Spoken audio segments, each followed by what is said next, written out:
Ooh, it's that time again. Here we are, everybody. Welcome to the greatest combat sports and culture show in the entire universe, the Fight Podcast. I'm your host, SERG VICENTE, and today is episode 248 of the show, man. We have an amazing show. You know how we get down after big events, after a lot of fun. I make some calls, man. We bring some good people on, and today we have Fight Roundtable, where we go ahead and discuss all the news and culture in the fight world, man. You know how we get down. And today, I brought the A-team. What can I say? I got the A-team itself. Let's go ahead and kick it off, man, with my boy, my brother from another, the guru himself, Bcamm. Brother, what it do?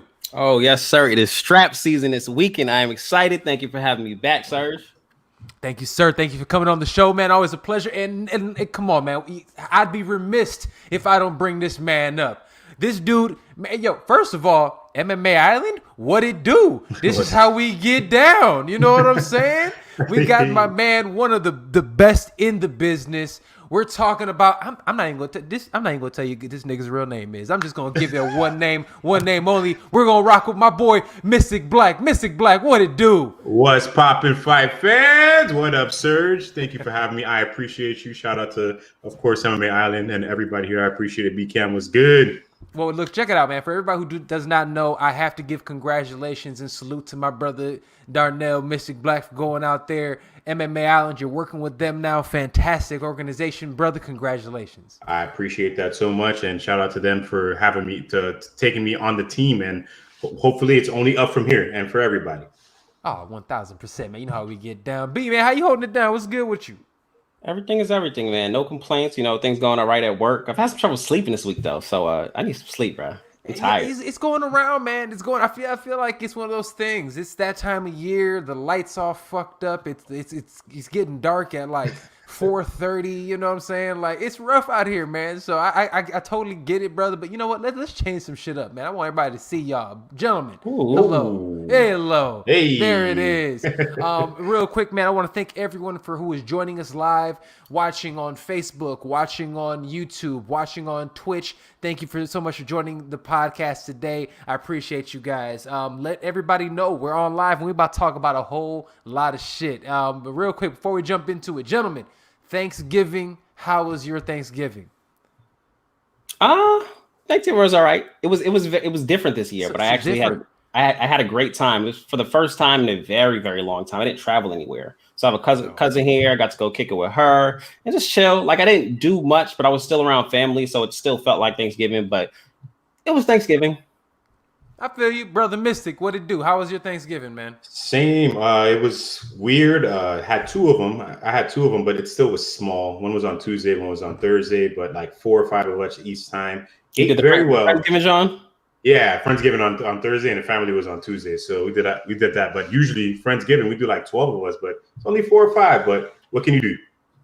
Hey, man, it is one of those things, trying to be, socially distancing, trying to be, being with all the with all the requirements. You know what I'm saying? This is the first year, dude, I haven't spent Thanksgiving in Chicago. I'm still out here in LA. Now, granted, 80 degrees today. It's snowing in Chicago. I think I made the right decision. But all in all, man, look, it was a good one. I was with, obviously, my lady. We cooked. We had a good time. So I'm glad everyone had a good one. We were all safe and thankful. But you know what I'm thankful for? Man, we had some fights, man. We had some fights. And I don't know about you guys, but me and about 1.5 million other people, and probably more, tuned in to watch this past weekend's Mike Tyson. Iron Mike, 15 years off, is back. Went out there and fought Roy Jones, motherfucking Jr. Y'all must have forgot. And you know what's funny? They put on a fun show. Now, people have different opinions, but all in all, before we actually get into the fight itself, I want to talk about this. I want to grade the event. I want to grade the pay-per-view and everything. You know what, B? We have the guru. We bring you on here for a reason.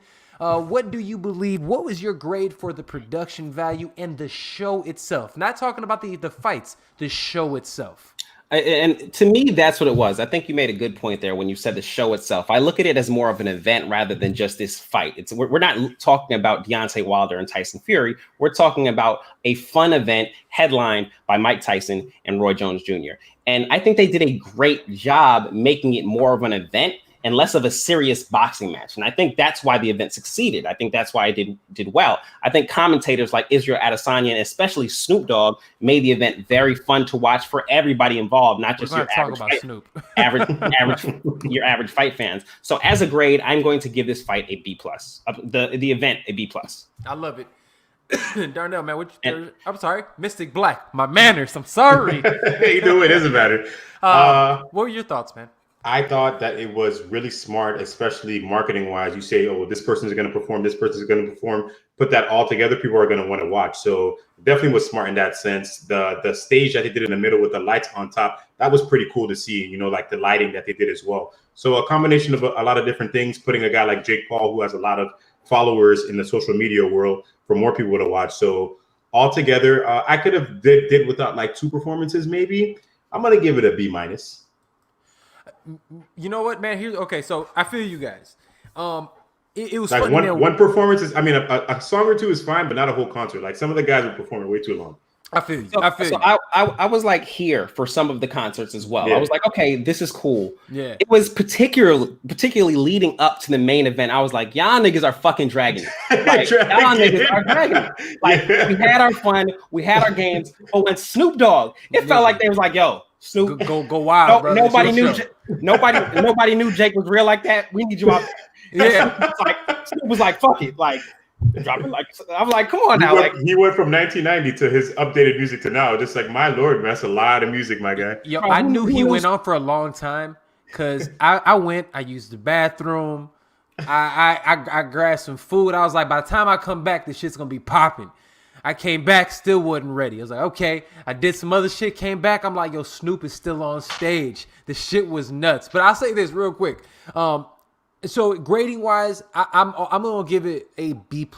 Okay, and the reason I go with B+ for it is, yes, some of those things lasted long, but man, it gave me old school Pride feels. You know what I'm saying? It felt like Creed in the way the lighting and everything looked, the way the lighting and everything was. Now, granted, the way that it was shot during the fight, I thought was terrible. Like, I can barely see him looking at ropes and shit. That's terrible. But so, you know, I got something to say. Sorry to cut you off. No, I was feeling the same way too. But then I'm just like, you know what? From this lower angle, if somebody gets knocked out right here, that'd actually be pretty cool to see. That's the falling. I mean, like, right I did see Nate Robinson dribble right into my screen. I did absolutely see that. ESPN actually gets those angles pretty good. I think they were experimenting. They're new. It's a learning experience for them. Triller, right? Yeah. That's what I'm saying. So Triller, I think, did well. I think Triller, I'm gonna give them props, whoever the fuck they are. Good job to Triller. You know, I think Mike and them put on a great performance. I mean, here's the thing. It was great because it didn't feel like it was at the Staples Center. It felt a little closer. It felt nice. And I really like how they set it up, man. So all in all, the performance, the production value, I think the production value was phenomenal. I think the commentary was great. First of all, I don't know if this is a hot take or not. Sugar Ray Leonard is a legend as a boxer. I think we could all agree with that. He is the worst motherfucker when it comes to commentary. He sucks. My God, he is terrible. That nigga's been terrible for years at this shit. I don't mind him. He's terrible. I didn't need him. I don't know why he was there. Just like, if we're gonna do this fun kind of boxing thing, we don't need a guy who's as serious as him giving commentary. It was fine with Mauro Ronaldo. Mauro always does a great job. Mauro's the best in the business. And Israel Adesanya. Yeah. I heard Derek Lewis was originally supposed to be the one commentating on that fight. You know what? It would have been great, but I know Derek Lewis was supposed to fight this weekend. For those who do not know, he was scheduled to fight this Saturday. His fight is actually postponed to this point in time because Curtis Blades has tested positive for COVID, and that's something that we'll discuss a little further on in the show. But all right, so we've given that grade. Let's keep it with this fights and how you guys are feeling. Fight itself. Let's talk about the main event, and then I'll talk about some other shit. Main event time. How did you guys feel what we actually saw when the two men finally got out there? You know, they might not have been as Ripley as they once were, but these old cats came out there and put fisticuffs out there. I'm gonna start off with you, Mystic Black, brother. What was your thoughts on this matchup? Actually, what we saw on the screen. That main event was very entertaining. They came out. Roy was doing his old no look, jab, just to go the other way. Tyson was still throwing those heavy shots to the body. I think they did a great job, but I just feel that they may have had some kind of gentleman's agreement. Just like, you know what? Don't go to the head. No shot to the head, because Mike Tyson is a guy who's going to throw up high a lot. That's his whole all body shots, all body shots. All body shots. We're all good. Like, don't hit me up here. So I felt like there was some kind of agreement there. But all in all, I enjoyed it. I'd watch Mike Tyson fight again. I don't know about Roy Jones Jr. because he seemed a little winded, but I'll definitely watch Mike Tyson fight somebody again. If they want to do it one more time, exhibition, Holyfield maybe, I'm watching that. All right, Brandon, what you thought? What are your thoughts? Real quick, Mystic, what is your grade? What is the grade that you give it? Definitely B+ for sure. For two guys in their 50s to do that 8 rounds, like B+ for sure. All right, Guru. I think Roy did what he could in that tiny ring. That ring was small. That's true. Notably small. Purposely. Yeah. Straight up.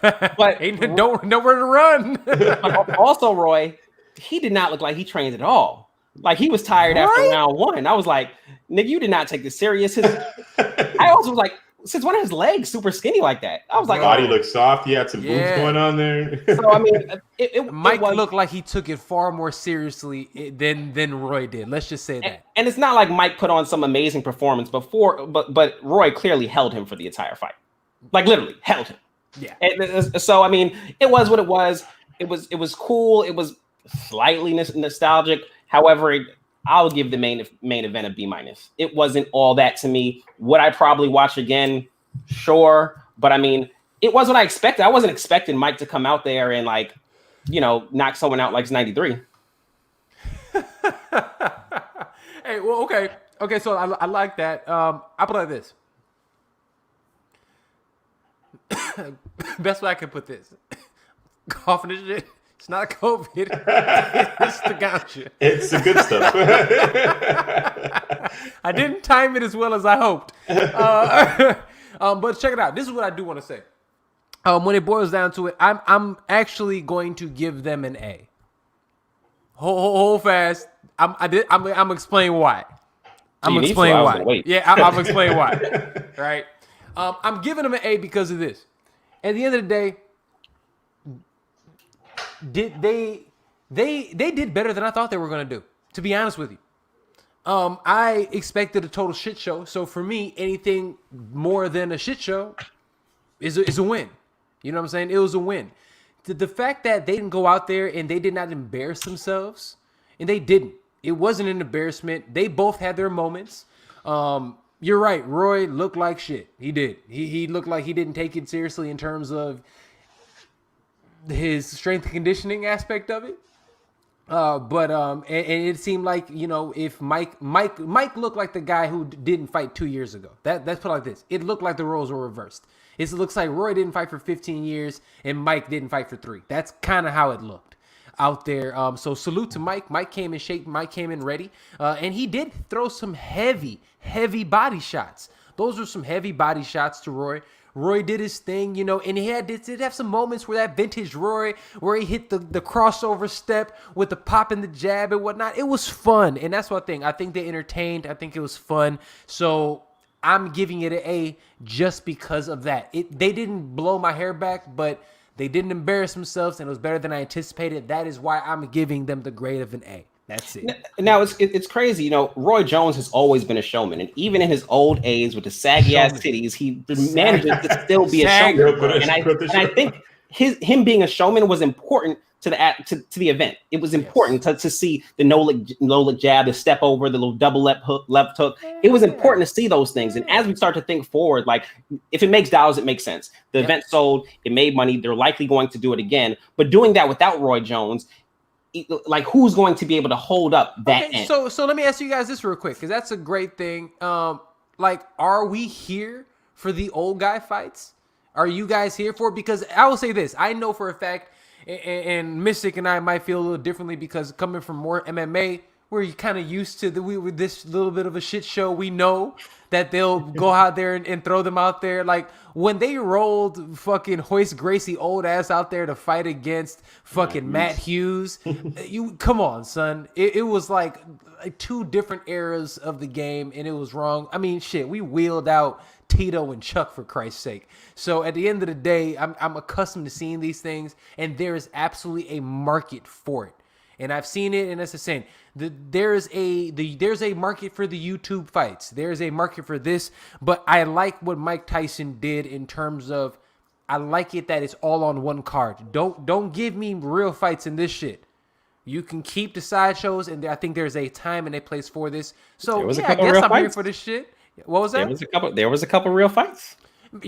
Don't you talk about Badu Jack and that fucking Uber driver? No, there was like a flyweight fight. Hold on, the opener was a legit fight. The opener was a legit fight. Hey, give my boys some credit. I don't have their names handy, but give them motherfuckers some credit. They was banging. They were banging. The first fight was a legit fucking fight. So you know what? And so I'm here for this type of card. Tyson could put these legend fights on like this. You got me. I'm sold. My thing is, they got to prove to be in shape. If they're not in shape, I don't want to see it. Like, I don't want to see anybody drag ass in there and just like put on an embarrassing like performance. At least Roy Jones, just like you said, Roy Jones did his whole thing. No matter how disgusting his body looked, he still was entertaining doing his thing.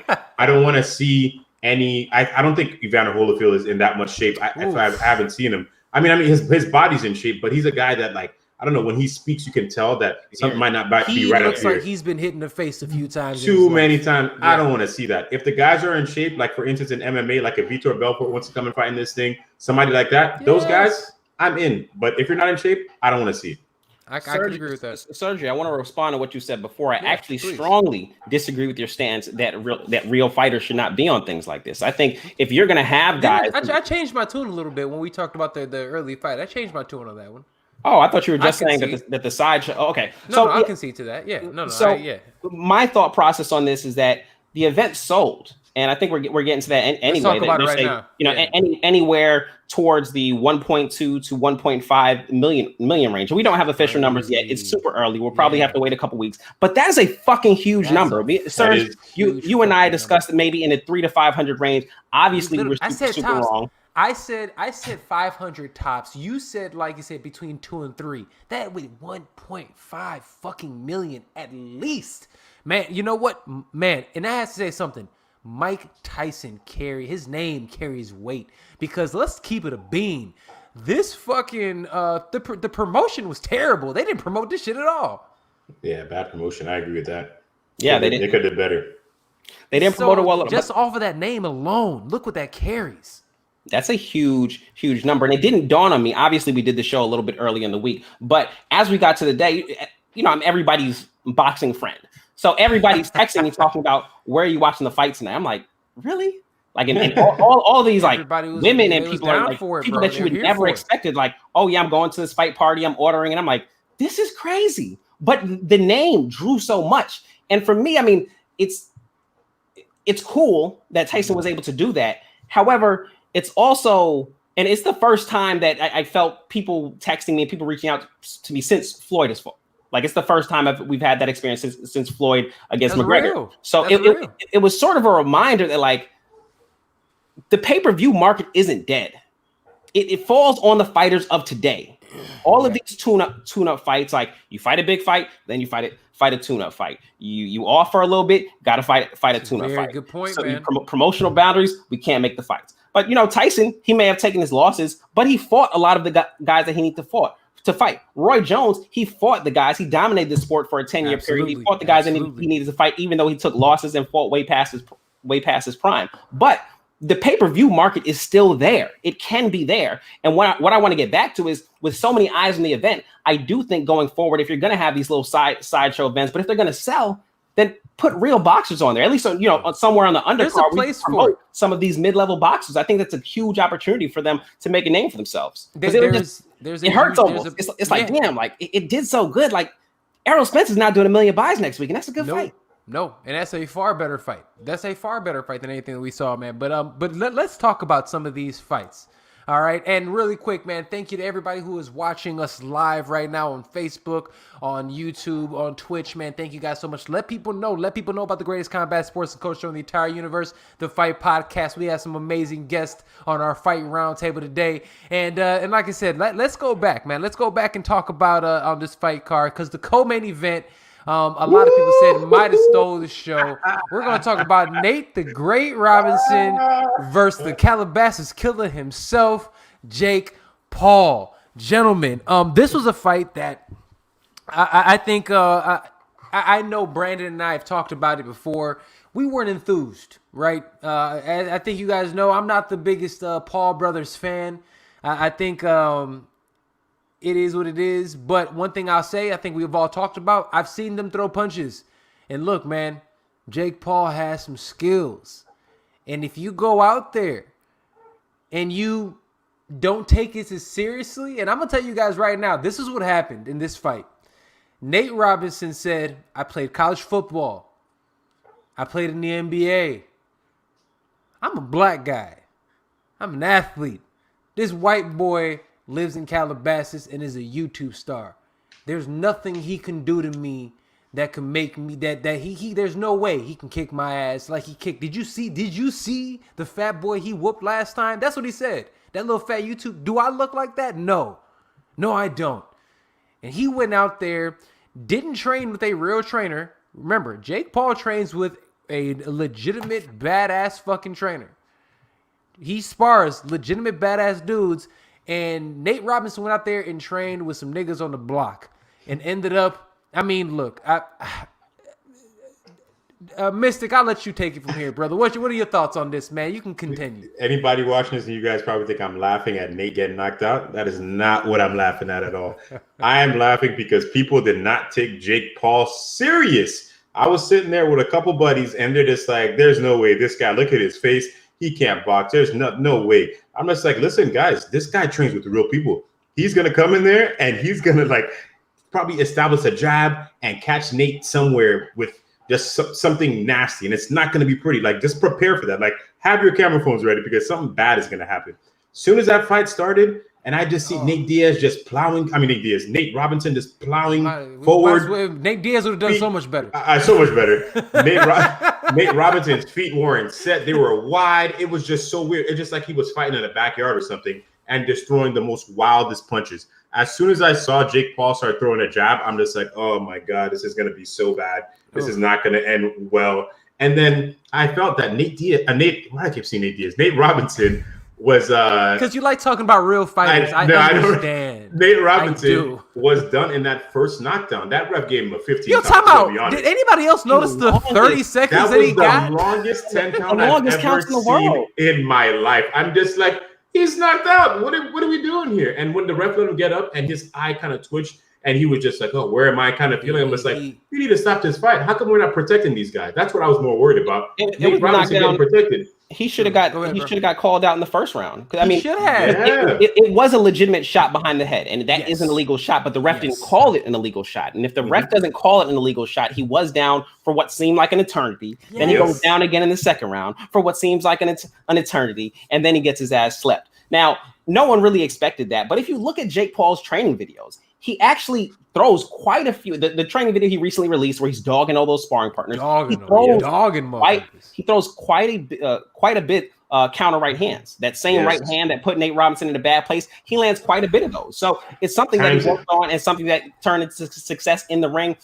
I can't say much about Nate Robinson's prep. I did watch some of his sparring. I did watch some of his prep. It did seem like he was working hard, but I mean, it happens. Now, what I want to talk about is the fact that, Sergio, what you said, this did steal the show. And we've sat here for the last 20 minutes and praised this event. However, if Nate Robinson doesn't get knocked into eternity, are we having the same? Let me ask you guys this: do you think that celebrity's not supposed to get knocked out? Let me ask you guys this: do you think that fight? Think about the pay-per-views. Do you think that Nate gets knocked out and all of a sudden it's a little bit like the Ultimate Fighter season 1? Fucking Stephen Bonner and Forrest Griffin are out there going crazy. People are making phone calls. Yo, you need to go out here and you need to watch this fight. Shit's crazy. Do you think that was something like that happened? Like he gets knocked out and they're like, yo, this shit's crazy. Snoop Dogg is killing it. We need to go check this shit out. And I wonder if there was like a stat they could actually show how it grew like throughout. After that, I'm sure after that knockout, I'm sure more people tuned in after that knockout. I mean, if you missed most of the event already, you spent the $50. I'm not sure. The people who weren't already watching of the 1.5 million people that bought this shit, like they probably just watched it on social media. I don't know if that caused the event to grow, but as a whole, without that moment, without that knockout, if that fight was trash like it was supposed to be, like two celebrities fighting, it's not supposed to be. It probably should have looked more like Tyson and Jones did, like not that great of a fight, and without legends in the ring. So if that fight went on as it probably should have, do we have the same thoughts about the event? Like I gave it a B+, Serg, you gave it a B+. Without that, we're having a different convection in my opinion. No, I mean that's true. That's true. And real quick, I do want to say this. Does he get a knockout a night bonus? Right? Seriously, that's a knockout a night bonus, man. I'll say this about that match, that fight though. It's one of those things that, yo, who's Nate Robinson's people? Because, I mean, whoever it was did not prepare. He was not prepared. When he ran out there and he's going out there and throwing like these he literally reacted like kids who, when you first start sparring and you first start doing it, you don't know how to react. You get scared. You run at him. You try to grab him. It's like everything he was doing, there was nothing poised. And we saw Jake Paul go out there and again, he was poised, man. He saw it coming. He covered up. And then, again, those counter right hands. He ended up blasting them with it. And I'll be honest with you, man, I think this is bad on Nate Robinson's career. It's a weight class. That's another thing, too. They for sure, huge compared to for sure were not in a correct weight class. Nate Robinson probably didn't cut a pound. This probably came in there the weight that he naturally is because he's a very cut and slim guy. Yeah. And then, what's his face? Jake Paul had to cut weight to get to that. But I got to give Nate Robinson, first of all, credit for getting in there and boxing somebody. You know, not everybody can do that. I give him props. I give him props for that. I'm not going to give him shit for it. Like, I didn't repost it. I wasn't talking crap on Twitter. I'm not going to do that. I can't. It literally hurt me being no disrespect to anybody. As a black man, just getting knocked out by a white guy just like that. Right. I'm not said it was a setback. I'm not reposting that. Absolutely not. And number three, you gonna catch these jokes. I can't make fun of him. But I think that Jake Paul, if he wants to like continue boxing, he can. He has the money for it. He has the money for training, and he has the mindset and the discipline to do it. In a couple of years, if he keeps doing this and not the whole celebrity get drunk, do drug stuff, and take it seriously, he can be a lot of legit boxers down the road. He's only 23 years old. He's young. When I say legit, I don't mean super high level, but just like some a little bit lower tier guys to get him to that point. It's possible, you know. What I think you should do? If you can afford it. Yeah, I mean, and he's an athlete. They're athletes. Yeah, but here's the thing. I'll say this. I generally believe that there's a market for this, and I think that they should keep doing this. I mean, they got two knockouts. Dog, he got two knockouts. He can keep getting these pseudo celebrity YouTube stars to go in there and get knocked out. I mean, he can literally make a career out of doing this. There's a market for it. He can do it. Sir, you're a former fighter yourself. How you think you're holding up against Jake Paul? I whoop his ass, but I ain't gonna put myself out there. I ain't gonna go out there. Like, I'm not fighting. I'm not embarrassing myself like that. Absolutely not. Because guess what? It's a fight. There's still a chance that he catches me with one. You know what I'm saying? I ain't putting myself out there. I'm 34 years old, fam. He's 23. And then wearing the jersey after coming out to work playing basketball. My Lord. First of all, everybody has a price. If they put the same number that they put in the paper for Nate Robinson, sir, you're gonna be your ass out there trying to beat up Jake Paul. Everybody got a price. That's everybody got a price. Well, but here's the difference. But the difference is here. I've been training in martial arts and boxing since I was like 8. So, like, I ain't gonna go out there like Nate. Because here's the thing. I can survive at minimum for that amount of time. I can sit back here Jake Paul here catching bodies. All I know is Jake Paul out here catching bodies. I would catching all the bodies. He's catching all the bodies. I'm not mad. Yo, Jake Paul has skills, fam. He's got skills. I'm not taking away from him. I'm not taking nothing away from him. I don't know if he has skills or they. No, the kid got skills. I've seen both of the fights. The first guy he fought was put me out there against him. and Nate Robinson didn't really look much better. So I mean, no, honestly, the other guy looked better than Nate Robinson in terms of boxing wise. Physically, the other dude looked like a turd in a little bag. Like that's it. Wasn't it? Proves to you athleticism doesn't give you skill. That's for sure. And that's the thing, man. But we'll talk about. I want to talk about this a little later on in the show. Let's move on because there was some news that happened this week. And I think you know what? Let's keep it on the fights because there was actually a real fight that happened this week, and there was actually a little controversy that happened with their fight. We had two heavyweight contenders. One contender that's like 47 years old, and we have another contender that's 35. 23. He's 35, I know. But we're talking about Joe Joyce and Daniel Dubois. This was a slated to be one of those like crazy heavyweight matchups, man, and it delivered. It was a really entertaining fight. Great fight. Two guys moving up, and they're a step away from the top guys in the weight class in the division. But Joe Joyce gets 10th round TKO. The controversy comes out there is because it seemed as if Daniel Dubois quit. Because you look at it, looked like he took a jab, he turned his back, said, "I'm done, no mosed it." And a lot of people, Brandon, you hit me up right afterwards, seemed like, dude, did this dude just quit? Afterwards, like I said, we found out he ended up breaking an orbital bone. So I think a lot of people feel a little differently, but that is still the narrative going around the fight circles right now is that Daniel Dubois quit, and he's a quitter. I'm going to start with you guys. Brandon, I'm going to start with you. Do you believe, now that we know the information that happened, is Daniel Dubois a quitter? No. Now that we have the information. No. But before we had the information, I was like, that nigga quit. He's 23 years old. He's up on 2 of the 3 scorecards. We're talking real quick. Real quick. Sorry to cut you off. A little bit of breaking news. Yeah, I was looking at that. You saw that? Yeah, Russell Westbrook just got traded for John Wall.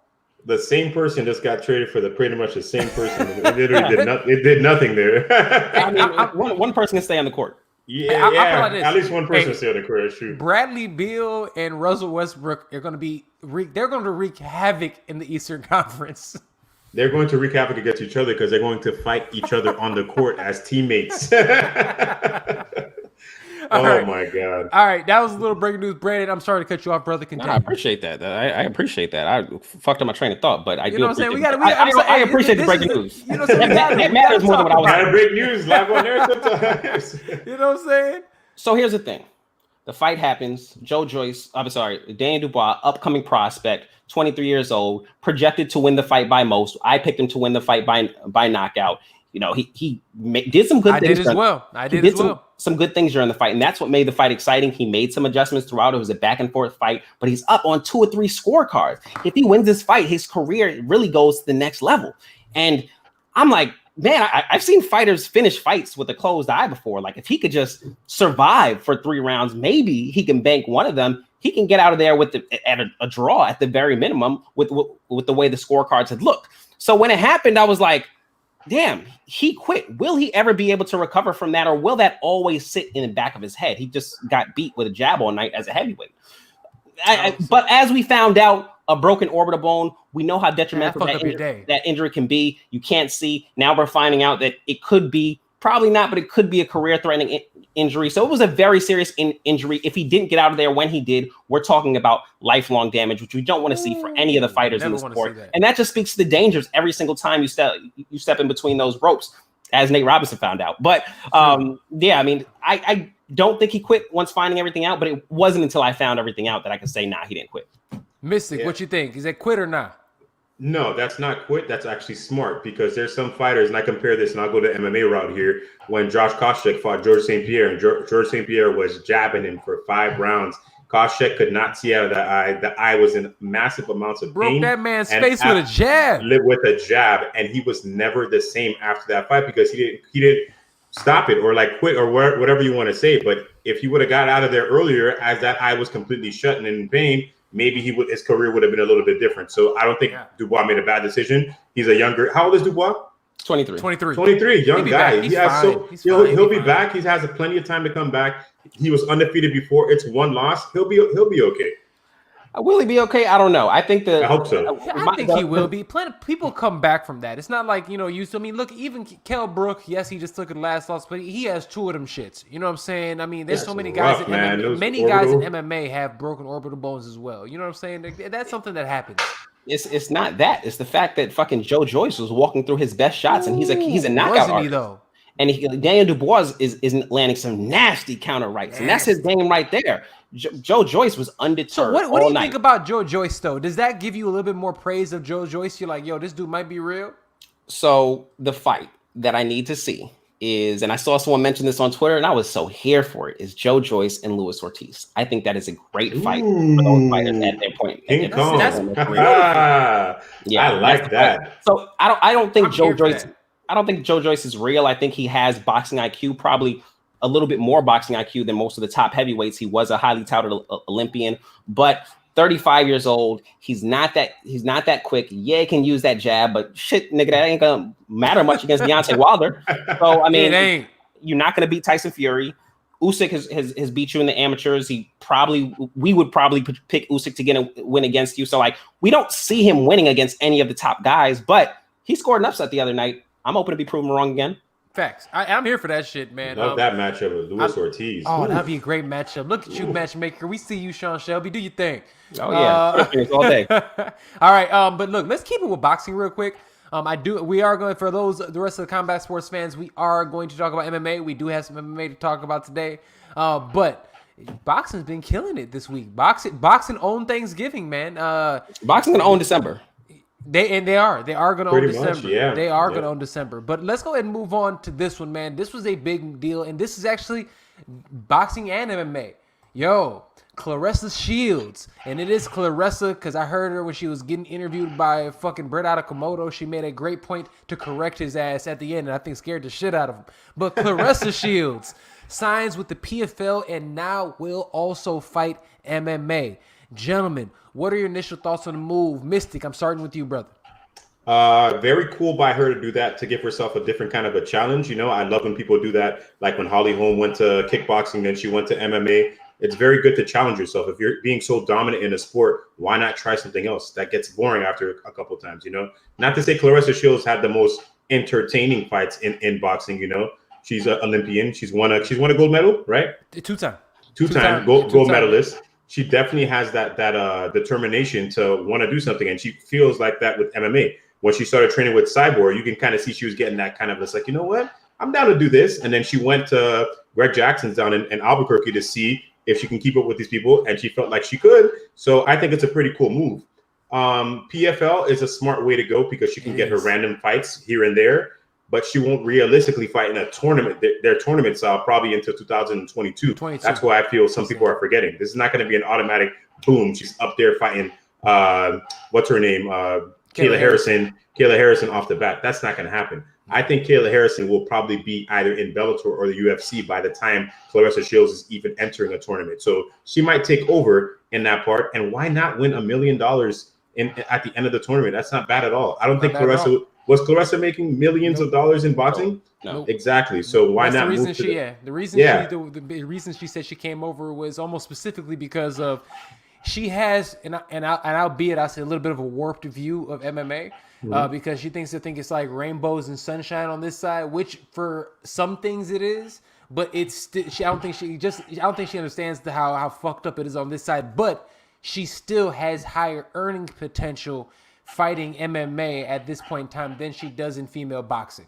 Brandon, what are your thoughts on this? Well, to your point, I think on top of that, not just more money in MMA, but she has more money as a two-sport athlete. Absolutely. There's go back and forth. She plans to fight boxing and MMA at least 2 to 3 times each next year. Now, that's an aggressive number to fight 4 to 6 times, both like MMA and boxing. But I mean, my initial thoughts, it's a great move for the PFL. Claressa Shields is well known over here. The PFL, by some of us boxing fans, definitely not. But now we know who the PFL is. Now I'm going to be watching women's MMA in the PFL. Yep. You could have never told me that I would be watching women's MMA for the PFL, and I would believe you. So for the PFL, it's a great move. And for Clarissa Shields, I think as a two-sport athlete, it makes sense for her. I think as a new challenge, it makes a ton of sense for her. Will she ever be the best women's fighter in the world? Like, she's no Amanda Nunes, but it's fun. People watch. It's a new challenge, and at some point, she'll probably take a loss on the MMA side. I want to see if that affects her on the boxing side. But I mean, there's nobody close to her on the boxing side. She was probably bored. Yeah, it's a weird, especially in her weight classes. Yeah, especially in her weight classes. Yeah, she is a big girl. Weight wise, is going to be very interesting, and to see, like, Aaron Pico. When Aaron Pico came into MMA, he was a wrestler, and he all of a sudden he just like but he did Golden Gloves boxing as well. Yeah, but like, yeah, he was one of Miguel Cotto's main training partners. Yeah, and he's just like, I can stand up with these guys. It's a whole different ballgame when you come to MMA because you have a lot of other things to worry about. So it's going to be very interesting to see how she transitions to that and how fast she can learn. But she's not young too. Yeah, I'm gonna ask you guys about this in a second. No. She's still 25. She's not CM Punk. Yeah, she's she's not CM Punk? She's 25? She's 25. Oh, yeah, she's only 25. And that's what I'm saying. Like, so I was thinking about it, dude. She's 25 years old. She has an amazing skill set. And CM Punk. if she can go out there and really, if she embraces now, do I have concerns? I do. Does she have the potential to be very good? Absolutely. She comes in, she's already one of the best. The thing that made her stand out is people have this misconception, and I heard her even say it also. Oh, I got these 4-ounce gloves on. Watch out. No, you're not. No one cares about your fucking power. You have no power. But it's like that's not going to make a difference. But what I will say is that her technique, her skill set in that is going to make a difference. You know what I'm saying? Because, and Brandon, I'll tell you this. I've seen enough women come over from the boxing side. I'm talking about Serrano, who is just right up there in the pound for pound discussion as well. She actually fought for Combates Americas this weekend. She got a knockout win. She looks great. But she's somebody who actually has power and not has knockouts in women's boxing. Not saying that Clarissa doesn't have power. I'm just saying I don't think it's going to make as big of a difference as some people believe. So do I think she has a lot of potential to be great? I think she absolutely has the potential to be really damn good. She's only 25 years old. And if she embraces martial arts and really embraces every aspect of it, I think she has a legitimate shot to be, a contender for a championship somewhere. I'll say. I didn't know she was 25. That's very interesting. I think, Serge, I've heard you say a lot of, like, she thinks it's rainbow, like she doesn't take it as serious. And I think I'm going by what she said. I think she takes it very serious. And what tells me that she takes it serious is that she could have probably signed with UFC and just went to fight Amanda Nunes. No, she couldn't have. The UFC wouldn't have signed her. Man, are you sure? Yes. Are you sure? I don't think so. Dana's does not play that game. He does not like that. That's fair. That's fair. He did it one time with James Toney. And he was like, "I'll never do this shit again." He was like, "I'm not." He was like, "I'm not here." He does not do sideshows. Okay. Well, I mean, I think it was perfect for PFL. It is a up and coming promotion. They have a great gimmick right now with their thing. They've had a year off. They need something coming back because they literally had a whole 2020 no events. This is perfect. They're gonna get people from boxing, get people from MMA. It's great for everybody. This was perfect all around. This is a brilliant idea. I am here for this experiment. I love every aspect of it. Salute to her for doing this. My only concerns, like I said before, is I really fucking hope that she's taking it seriously. Because I heard her say a couple things about the ideas that she has. She was like, pretty much everybody in MMA comes from wrestling, she kept saying. Which I'm like, that's not the case. She was saying a lot of things that are just a lot real fallacies about the sport. And it's coming from somebody who doesn't understand. Again, the thing about her power. Heather Hardy is another one who has more power and has more knockouts in actual women's boxing. That did not go well. Has zero any power in MMA. You know what I'm saying? And it's a thing about the distance. And then we say, look, Holly Holm is a great boxing champion. She was able to transition. But Holly Holm, the only training that she ever had, she only trained at Jackson Wink. That was the only her boxing coach was a kickboxing coach, and she was a multiple-time boxing champion. Now, I'll say this: by far, Clarissa Shields is the highest caliber and highest boxer in their prime to compete in MMA. No ifs, ands, or buts about it. Amanda Serrano is not in her prime anymore. Heather Hardy ain't that damn good. You know what I'm saying? She is the best in their prime. So salute to her. Because that shit is dangerous. This is because it can really mess up. Because think about it. Think about if it goes the wrong way. She gets some up and coming chick that we don't know about from fucking Uzbekistan that goes out there and elbows her face into the canvas. You know what I'm saying? It can happen, and that's the first thing anybody who fights her is gonna think. Take her down. Take her down. Honestly, I'm excited for her to face some adversity because she's just so far above and beyond most of the opponents that she faced. Yo, she absolutely. And here's the thing. I'll say this: you don't put her nowhere near Kayla Harrison. Yeah, not now. Maybe later, but not now. She's never fought an MMA fight, so of course, I mean, you know, girls can't over there. She's clearly a beast, but I mean, you know, she has time. We'll see. We will see. But here's the thing: Kayla Harrison is an Olympian too. Kayla Harrison is also a 2-time Olympian. Kayla Harrison is a 2-time Olympian in the exact same 2 Olympics that Clarissa Shields won her 2 gold medals in. Kayla Harrison needs to stay at 145. That's what she needs to do. All that 155 garbage stuff, I don't want to see that. There's nobody. It's not a real weight class. You just don't want to. You just don't want to cut the weight. She needs to fight at 145 on that road to either Cyborg at some point or Amanda Nunes at some point. I know she trains with Amanda Nunes, but she keeps trying to skip over the question. But she's kind of answering and saying it would be an honor and a privilege to do it. Just say you want to fight her. It's okay if you train together. It's no disrespect. It's actually more respect because you want to test yourself against somebody who's considered the GOAT, the greatest of all time. Facts. In male or female, doesn't matter. She's one of the greatest of all time. So I think that Kayla Harrison needs to stop fighting at 155. I get it. It's an easy $1 million. Makes sense, but we're not looking at you in the most competitive ways because you're ragdolling everybody you're fighting. I agree with you 100%. Anything else you guys want to say about this topic before we move on?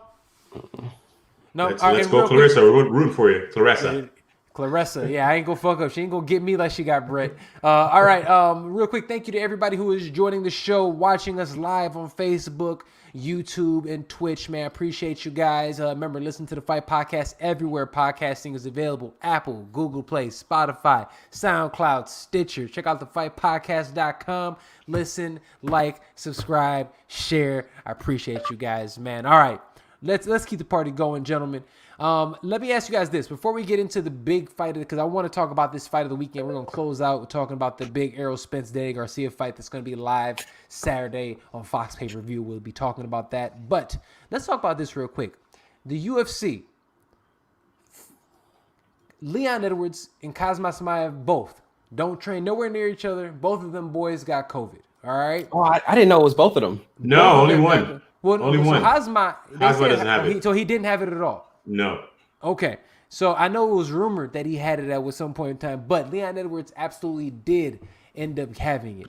So and I have to check. I think Kazma might have had it or also, but it wasn't affecting him. It was like he already took his 2 weeks off. Leon Edwards, on the other hand, lost 12 pounds in 2 days. So it's like, so that's why that fight didn't happen. And they're talking about making that fight in January. Hopefully they're just postponing that one. But this is 5 main events in a row, 5 cards that has been either postponed or canceled or changed because of COVID. The UFC was the proponent. They were the first people out there with their bubbles doing the thing. Does the UFC currently have a COVID problem? Go ahead. I'll jump in here as the amateur. I mean, no, I don't think the UFC has a COVID problem. It's currently Wednesday, December 2nd. Wednesday. I just watched a football game because of COVID, like an NFL football game on a Wednesday because of COVID. It's not a UFC thing. It's an international pandemic. This is just the state of the country right now. And as safe as we all are, we've seen the numbers spike across the nation. And it's said that the winter months are going to be rough. And we're just seeing a result of that right now. Stay safe. Wear a mask. To all our listeners, please wear a mask. Please. This shit's real. It's, even for the athletes that are getting more mild strands, I mean, they're spreading it to other people. So, I mean, there's nothing that you can do. There's nothing that the UFC can do unless they're going to start containing people in a bubble, which, I mean, I know they do probably a few days leading up to the fight, but it's nothing like the NBA bubble, which is the only successful sport thus far without any COVID cases. And that's only because they were in the bubble and nobody else got any patience for that. So I don't think it's a UFC problem. It's just a coronavirus problem. We seem to be on the brink of a vaccine, so we'll see how that affects the landscape. But I mean, for right now, it's not, to me. It's not on the UFC. It's not on any particular sport. I mean, maybe fighters are being a little bit more irresponsible than they could be. But I mean, it's not like training for basketball or something. You have to spar with other people. You're around other people. I mean, it's just the nature of the beast. People. Yeah, I can see. I understand. What you think, Mystic? I think that COVID is a world issue, of course. Obviously, not just a UFC issue. UFC has put together the most events the whole entire year. Like, just because they had only just 5 main events go off, I think they're doing a pretty good job. They're trying to keep their guys in bubbles, but you can't control every single situation. I heard London and the UK have a really bad problem with COVID. Edwards might have got caught somewhere within that bubble of it. We don't even know the real thing, the real deep down issue with COVID, because it affects everybody differently. Every person, every city, every country, it's different everywhere. Some people test positive twice and then negative 2 times after that. It's very weird. It's very confusing. There's still no definite answer or anything. Of course, to the smart part, be safe. Do what you got to do to keep yourself, healthy. But it's a very hard thing to control. But I give UFC so much kudos for being able to put on so many events during this time period. Almost every weekend there has been a fight card. They've gotten guys like Dan Hooker to come from New Zealand here to Vegas to fight. How they got that done, I have no idea. And I know it's been very difficult to get. Peter Yan had a visa issue for him not to come over here to fight Aljamain Sterling. There's been some difficulties, but it's going to happen. There'll probably be another event to where somebody tests positive for COVID. The Curtis Blade situation was very weird, because he was like for the past couple of weeks, like, where did he get the virus from? Like, how did that happen? And Derek Lewis said something very interesting, because they were asking him about telling him not to do Submission Underground in the end of December because he might have to fight. And they asked him that in the beginning of the week. So the UFC might have known something about maybe Curtis testing positive and just like not reveal that, thinking he was going to test something or something different. So that's a very interesting thing to think about, to how they're really going about COVID. I follow NFL news pretty closely, naturally, because of fantasy, and there has been a ton of false positives in the NFL.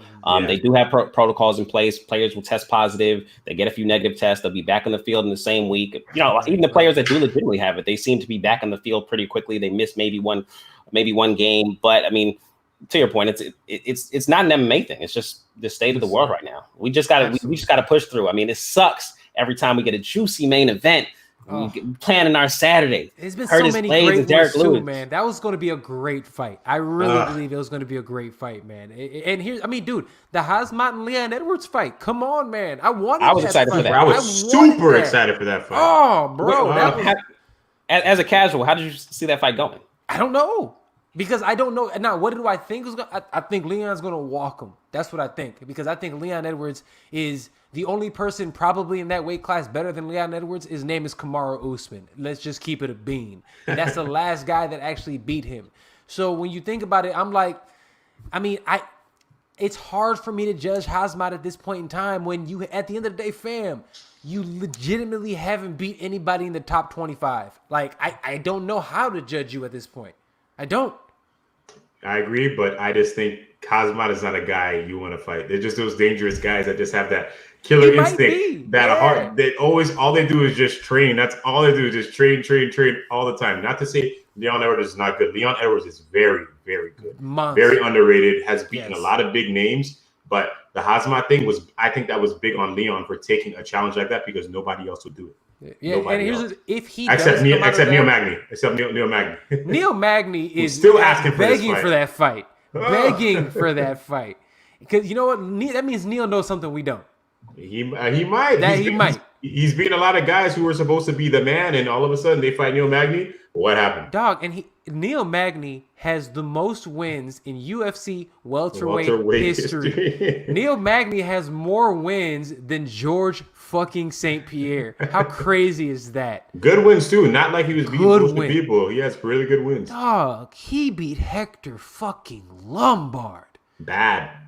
I couldn't believe it. Bad. And I thought Neil Magny was washed when he got ran through by Lorenz Larkin. Yeah, that was a weird fight. That was a very weird fight. And you know what? Lorenz has not been the same since. No, he hasn't. In Bellator, getting knocked out by Paul Daly. Ooh. Nuts, man, nuts. But look, check it out. There's a bunch of great fights, and we have to talk about this one before we get up out of here. Come on, son. This is the one we've been waiting for. The man, the myth, the legend, Errol Spence Jr. is back after a year, a little over a year off after his unfortunate accident. Bless you, sir. Bless you. See, be careful out there in Florida, man. It's cold down here now, so it's getting me. It's cold in Florida right now. But yo, like I said, so we got Errol Spence going out there. He is the multiple champion. What is he? He has the IBF and the WBC belt. Yes, those are. Yep. Yes. And he is going against Danny Garcia, Philly's very own Swift Garcia. He's the former unified champion. Down at 140 pounds. Now he's up at 147. He is a former world champion there as well. He is a monster. He is on a 3-fight winning streak right now. This is a hard fight. 2-fight winning streak, or I thought it was 3. 2-fight. Adrian Granados and Ivan Rekach since the loss to Sean Porter. Yeah, and I thought didn't he fight also what's his name in between that? Knocked out bad Mexican kid. Brandon Rios. Yeah. That was before Sean Porter. Okay. Regardless of that one, he's an absolute dog. He's a killer, and honestly, he looks in the best shape I've seen him in forever. I mean, dude actually looks like he got shoulders for once. So this is just gonna be a great fight. I think a lot of people were, I'll say, surprised. Errol Spence, after his accident, didn't take a warm-up fight and jump right back into the deep end, and one of the best guys in the division. Brandon, I'm gonna start with you. This is a great fight. This is Mystic. I'm the amateur. I feel like B is going to give a really good breakdown of this. Jump in. Yes, sir. Let me go first. Yeah, go right ahead, my brother.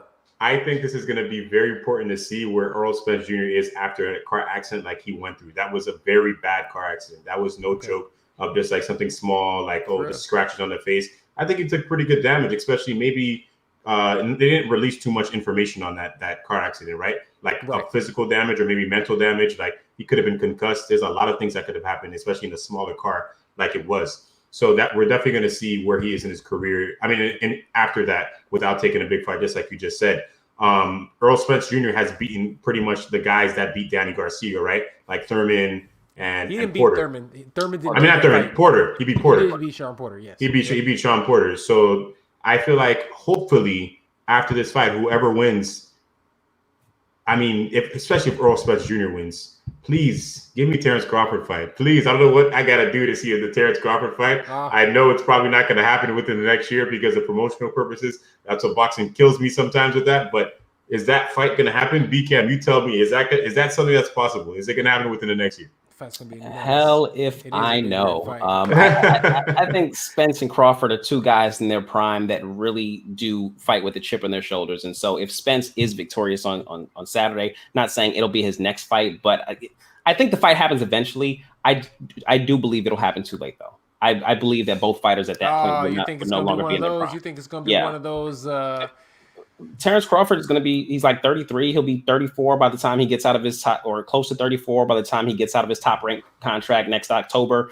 So, I mean, it's just hard to see. I mean, they're already a little bit older. The fight should have probably happened 2 years ago. Well, okay. Well, here's the thing. I think all of us have agreed and talked about Terrence Crawford in the terms of, look, he's great. But you know what? I'm not even going to talk about Terrence. I don't want to throw no dirt on him right now. We're talking about this amazing fight, Errol Spence versus Danny Garcia. This is an incredible fight because Danny Garcia has skills. I don't want anybody to think that he doesn't have skills and we're just thinking Errol Spence is going to walk through him, because I don't believe that. I think that Danny is one of the guys who is really at the top of the division. I think he is at the top of it. Oh, look like we might have lost Mystic for a second. It's all good. But you just put him off camera. I was like, what up, Savage? No, I didn't just turn him off. I was just out here like, no mas. You don't know this shit. No, I ain't do that. No, that's my boy. Well, he'll be back in a moment, I'm sure. We'll get him back on here. All right. But I'm going to say this. I'm hearing a lot of people talking about how we're worried. Oh, how is this going to affect Errol Spence, the accident? And my thing is this. This could have affected Errol Spence in a positive way. Everyone's thinking that this affected him negatively. He seems to believe that it's affected him positively. And the way I look at it, they say he is by far more dedicated to his training than he ever has. They say he's usually a guy who balloons up in weight. They say this dude is already at weight. He's ready. He's doing his thing. So when you look at it, he says he's eating consistently. He used to go out. He was partying, hanging out. This was like one of those reality life checks for him. So when I see this being the fact that he was already one of the best guys in the world, one of the best guys in the sport, say, hey, brother, what's up? I don't know what just happened. Everything just completely shut down. All good. I was here too. Oh, that's all good, man. Glad to have you back. Like I said, we knew you were coming back, man. But the only thing I'm saying is this: like when I think about it, I think we're going to see the best Errol Spence we've ever seen. I think he's someone who is rededicated himself. I think he understands how precious this is. I think he might have been feeling himself a little bit. I think he might have been getting to that point in time in his career. Like I said, he was kicking it, he was partying, he was getting fucked up. Dog, he said, this is like, life is precious. My championship is precious. And he is already at weight. He looks incredible. I'm talking about this dude has a 12-pack plow out there. You know what I'm saying? He looks incredible. If you saw the open workout, he looks sharp already. And his trainers, they say he's hitting harder than he ever has. And here's the thing also. People are talking about, I don't know how he's going to take the damage. Fam, he has sparring partners. He's getting hit. And they said not only, he's talked about this on Chris Mannix this week, not only is he pretty much able to take the punishment, he's handling and exceeding his training partners. And he has amazing training partners down there because that's the only thing that they have down there with Derrick James. I think it's going to be a great fight. I'm going to call it right here. Errol Spence, when he fought against Mikey Garcia, he wanted to prove that he's a better boxer and he could outbox him. He did that. He fought Sean Porter. He wanted to prove to Sean Porter that, look, I can fight on the inside. I can brawl with somebody and still come out on top. He did that. He wants to prove that he's the best. And I think he's going to go out there and wash Danny Garcia. I see him getting a late stoppage. I see him finishing Danny Garcia 9th, 10th round. So, this is an interesting fight. I'm a huge fan of both fighters. Probably a little bit more of a fan of Errol Spence just because I like the fact that he's been consistently taking on challenges for the last few years. But I'm a huge fan of Danny Garcia as well. I am too. And I don't want to say like I love fucking Danny Garcia. I love Danny Garcia. I'm such a fan. Now, this is a welterweight fight at the elite level. These are both elite level fighters. So while in my heart, in what we've seen, it's very easy to say Errol Spence is going to go in there and knock him out if there are no ill effects from the accident. But I just can't. I can't do that just yet. What I need to see from Garcia, because I do think he has the tools to make this a fight if Errol Spence allows him to. I think he needs to get off early. I think he spends a lot of time in fights waiting to land one of those no-look hooks and waiting for opportunities to counterpunch. He likes to punch with the punches, so he has to wait for somebody else to punch to be able to do that. I think that is not a winning strategy, and that's how he always gets these controversial decisions on the cards because he's not getting off early. So Danny Garcia needs to push the fight. He needs to get off early, and he needs to go test Errol Spence because if there are any ill effects from that accident, he needs to find out if they're there. Now, for Errol Spence, on the other side, he needs to go in there and find out if it still works. I was listening to your boy Sugar Ray Leonard, as much as you guys love him. I was listening to him today. I love Sugar Ray. He just is a terrible commentator. Terrible, just ass. I was listening to him today on a podcast, and he was talking about, hey, he came back after 2 years when he fought Marvin Hagler, and he landed the first punch of the fight, and that was big for him. He was like, hey, this shit still works. And so for Errol Spence, I think that's important. You want to see if it still works. Can you land those same punches? Yeah, everything works out in sparring. A lot of things work out in training. But everybody got a plan until you get hit. That's what Mike Tyson said. We talking about Mike Tyson this week. Everybody has a plan until you get hit. And while I don't expect to see any ill effects from the accident, Errol Spence still has to go out there and prove it to himself. Then next for Errol Spence, what fight is he going to fight? Errol Spence has made a career these last few years off of beating fighters at their own style. I don't expect him to get in there and try to counterpunch Danny Garcia. It's whether he's going to stay outside, try to jab him, and we'll see the guy he fought, the guy who showed up against Mike Garcia, which is the safe, easy win. I think he can fight like that and win a very, very wide points decision. Yeah, or will he go in there as the guy who fought Sean Porter, as the brawler? I think, honestly, we'll see a little bit of both because I think in his purest form, that's who Errol Spence is. And Danny Garcia doesn't really have that type of style that you can emulate. So I'm going to pick Errol Spence by the unanimous decision. But I think Danny Garcia has some moments. But I mean, Errol Spence has said all the right things. If Errol Spence, if his word is bond, if this is the truth, if this is the best version of Errol Spence, then he's gonna get a knockout. I think Mystic, what you think, brother? Errol Spence, not late knockout. It's gonna be early. Ooh, it's I like gonna be early. Like he's gonna make a statement that he is back and he is okay and everything is fine with him mentally, and he wants a big fight after that for sure. They got to give him a big fight. I don't know who. I know who I want, but we'll see what will really happen. Now I'll tell you this. I truly believe if he goes out there and he stops Danny Garcia, right?